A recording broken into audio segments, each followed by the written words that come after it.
ಕಾಂಗ್ರೆಸ್ನಲ್ಲಿ ಸಿಎಂ ಕುರ್ಚಿ ಚರ್ಚೆ ತಣ್ಣಗಾಗಿದ್ರು ಕೂಡ ನಾಯಕರ ಹೇಳಿಕೆ ಇನ್ನೂ ಕೂಡ ಅದಕ್ಕೆ ಬ್ರೇಕ್ ಬೀಳ್ತಾ ಇಲ್ಲ. ವರಿಷ್ಠರು ಎಷ್ಟೇ ಎಚ್ಚರಿಕೆ ಕೊಡಲಿ ಕೆಲವರು ತಮ್ಮ ಅಭಿಪ್ರಾಯವನ್ನು ಹೇಳ್ತಲೇ ಇದ್ದಾರೆ. ಹೈಕಮಾಂಡ್ ನಿರ್ಧಾರವೇ ಫೈನಲ್ ಅಂತ ಸಚಿವ ಚಲುವರಾಯಸ್ವಾಮಿ ಇವತ್ತು ಹೇಳಿದ್ದಾರೆ. ಅತ್ತ ಕುಮಾರಸ್ವಾಮಿಗೂ ಕೂಡ ಅವರು ತಿರುಗೇಟು ಕೊಟ್ಟಿದ್ದಾರೆ. ಕಾಂಗ್ರೆಸ್ ಭವಿಷ್ಯ ಇರಲಿ, ಮೊದಲು ನಿಮ್ಮ ಪಕ್ಷದ ಭವಿಷ್ಯ ನೋಡ್ಕೊಳ್ಳಿ, ನಿಮ್ಮ ಭವಿಷ್ಯ ನೋಡ್ಕೊಳ್ಳಿ ಅಂತ ಹೇಳಿದ್ದಾರೆ.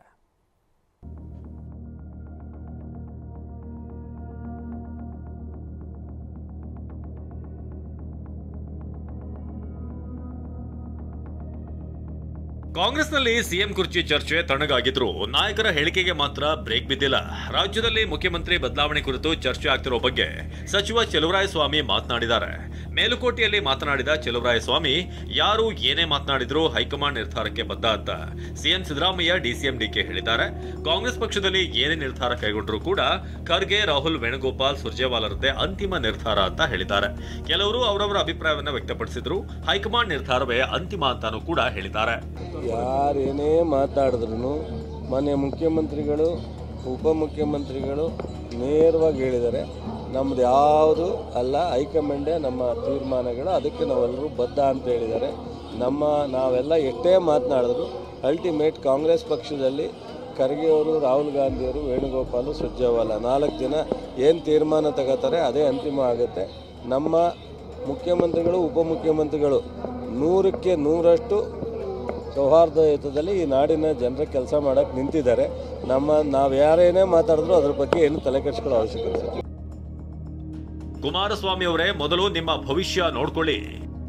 ಇನ್ನು 2028ರವರೆಗೆ ಕಾಂಗ್ರೆಸ್ ಸರ್ಕಾರ ಇರಲ್ಲ ಎಂಬ ಕುಮಾರಸ್ವಾಮಿ ಹೇಳಿಕೆಗೆ ಚಲುವರಾಯಸ್ವಾಮಿ ತಿರುಗೇಟು ಕೊಟ್ಟಿದ್ದಾರೆ. ಕೇಂದ್ರ ಸಚಿವ ಎಚ್ ಡಿ ಕುಮಾರಸ್ವಾಮಿ ಭವಿಷ್ಯ ಹೇಳ್ತಿದ್ದಾರೆ.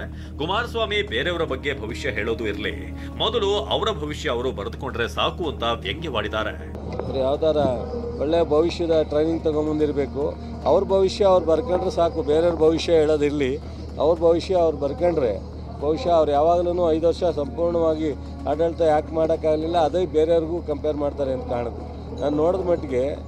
ಸೊ ಅವ್ರಿಗೆ ಅಧಿಕಾರ ಕೊಟ್ಟಾಗ್ಲೂ ಸಂಪೂರ್ಣವಾಗಿ 5 ವರ್ಷ ಮಾಡಲಿಕ್ಕಾಗಿಲ್ಲ. ಅದಕ್ಕೆ ಅವರು ಬೇರೆಯವ್ರಿಗೂ ಸಹ ಇದೇ ಥರ ಆಗುತ್ತೇನೋ ಅನ್ನೋ ಒಂದು ಅಂಜಿಕೆ ಇದೆ. ನಮ್ಮಲ್ಲಿ ಆ ಥರ ಏನಿಲ್ಲ.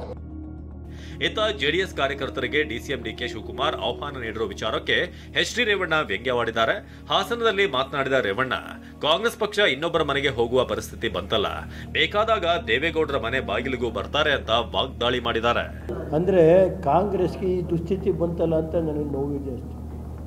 ಕಾಂಗ್ರೆಸ್ ಪಕ್ಷ ಇನ್ನೊಬ್ಬರು ಮನೆ ಬಾಗಿಲಿಗೆ ಹೋಗಿ ಕರೆಯೋ ಪರಿಸ್ಥಿತಿ ಬಂದೈತಲ್ಲಪ್ಪ. ಇಂಥ ಒಂದು ದುಸ್ಥಿತಿ ಬಂದಿರೋದು ನೋಡಿದರೆ ಅವ್ರಿಗೇನೈತೆ, ಬೇಕಾದ ಬಂದು ದೇವೇಗೌಡ್ರೆ ನಿಮ್ಮ ಪಾದಕ್ಕೆ ಬಿಡ್ತೀವಿ, ಕುಮಾರಣ್ಣ ನಿಮ್ಮ ಪಾದಕ್ಕೆ ಬಿಡ್ತೀವಿ ಅಂತಾರೆ.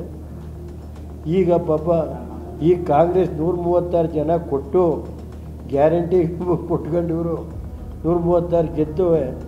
ಇನ್ನು ಈ ಕಾಂಗ್ರೆಸ್ಸು ಎಲ್ಲಿಯೋ ಯಾವಾಗ ಇದಾಯ್ತದೋ ಅಂತ ಹೇಳಿ ಬೇರೆ ಪಕ್ಷಗಳಿಗೆ ಆಫರ್ ಕೊಡೋ ಪರಿಸ್ಥಿತಿ ಬಂದೈತಲ್ಲ. ಇದು ಕಾಂಗ್ರೆಸ್ನಲ್ಲಿ ಸಿಎಂ ಕುರ್ಚಿ ಚರ್ಚೆ ನಡೆಯುತ್ತಿರುವ ನಡುವೆ ಆಪರೇಷನ್ ಹಸ್ತದ ಚರ್ಚೆಯೂ ಕೂಡ ಜೋರಾಗಿ ನಡೀತಿದೆ.